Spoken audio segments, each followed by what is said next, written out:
Cari fratelli e sorelle,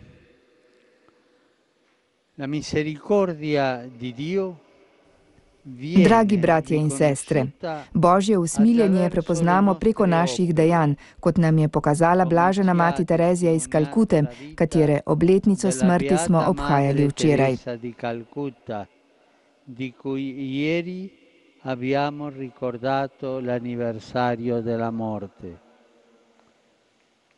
Di fronte alla tragedia di decine di migliaia di profughi che fuggono dalla morte.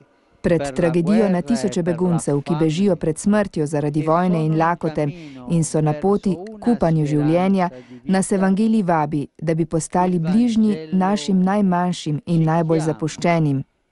Vabi nas, naj jim damo konkretno upanje in ne samo, da jim rečemo, saj bo, malo potrpite. Upanje si izbori tisti, ki gre vztrajno proti gotovemu cilju. Non soltanto dirgli coraggio o pazienza. La speranza cristiana è combattiva, con la tenacia di chi va verso una meta sicura. Pertanto, in prossimità del Giubileo della Misericordia, v pripravi na sveto leto usmiljenja vse evropske župnije, redovne skupnosti, samostane in svetišča pozivam, naj konkretnost evangelija izrazijo tako, da sprejmejo po eno begunsko družino. To bo konkretno dejanje v pripravi na sveto leto. E accogliere una famiglia di profughi.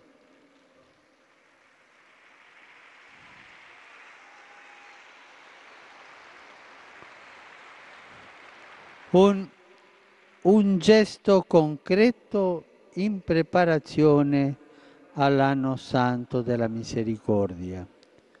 Ogni parrocchia, ogni comunità religiosa, ogni monastero. Vsaka župnija, vsaka redovna skupnost, vsak samostan, vsako svetišče v Evropi naj sprejme eno družino.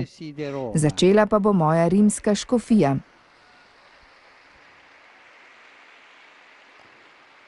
Mi rivolgo ai miei fratelli vescovi d'Europa, veri pastori, perché nelle loro diocesi Obračam se na moje brate škofe iz vse Evrope, da bi po škofijah podprli ta moj poziv. Usmiljenje je namreč drugo ime za ljubezen.